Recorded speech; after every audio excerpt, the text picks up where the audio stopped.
En matière de succession, bon, la société béninoise est une société très patriarcale et quand l'homme meurt, on aimerait bien que les biens de l'homme restent dans la famille de l'homme.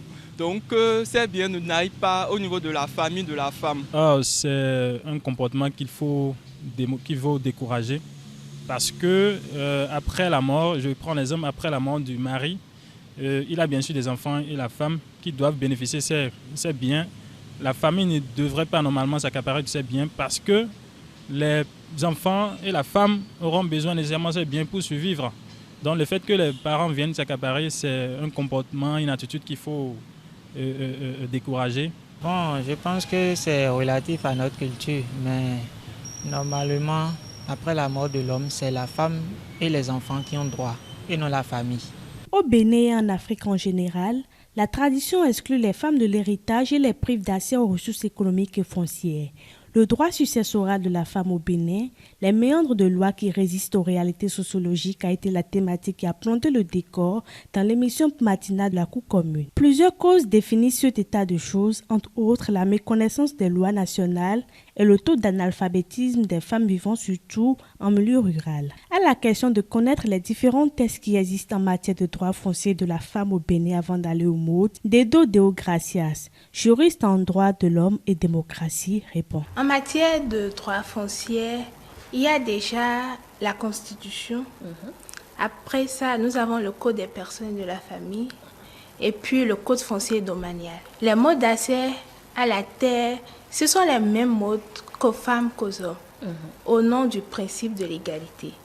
Donc, comme mode, nous avons la succession, la donation, l'achat-vente, l'échange, la possession. Maintenant, les plus courants, il y a la vente, la succession et la donation. Donc, par ces trois modes, la femme peut acquérir la terre, jouir de son bien comme elle l'entend. Toussaint Aromagnon, chercheur indépendant de l'histoire, nous parle des rôles dévolus à chaque sexe. On parle aujourd'hui des Amazones au 19e siècle. Mais ce n'est pas seulement des Amazones qu'il faut parler. Le roi a dit, tout ce que l'homme fait, la femme aussi peut le faire. Voyez-vous? Donc, ce n'est pas spontanément, ce n'est pas aujourd'hui. On s'est réveillé et puis voilà, il y a l'Europe qui pose des problèmes et on nous amène des droits et puis voilà, et les droits sont comme des couloirs dans lesquels on enfonce tout le monde doit rentrer dans le couloir et ça cause des problèmes. Ce n'est pas en fait une interdiction systématique dans l'histoire, c'est à partir des tâches, à partir des rôles. C'était vraiment des rôles bien séparés. Et quand vous allez par exemple dans l'eau à Djilalassa, vous n'allez pas voir hommes et femmes ensemble. Les femmes sont d'un côté, les hommes aussi sont d'un autre.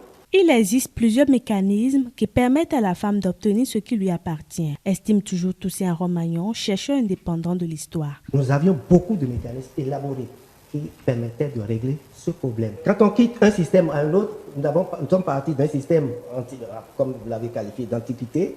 On est venu dans un système royal. Aujourd'hui, on est dans un système, on est passé par un système précolonial. Aujourd'hui, on est dans un système totalement, on ne sait même pas si on est indépendant ou pas. On est totalement dans un système qui n'a pas de nom. Le statut de la femme, dans le premier système, où c'est le système bicaméral, c'est l'homme a mis sa plaque devant sa propriété et il a sa femme à l'intérieur. À un moment donné, la femme est confondue aux objets qui sont dans la maison. On veut tout garder à l'intérieur. Et la femme, à l'époque, savait déjà qu'en rentrant c'est-à-dire, la société a réussi à lui mettre dans la tête que voilà, quand on est femme, voici comment ça et c'était géré.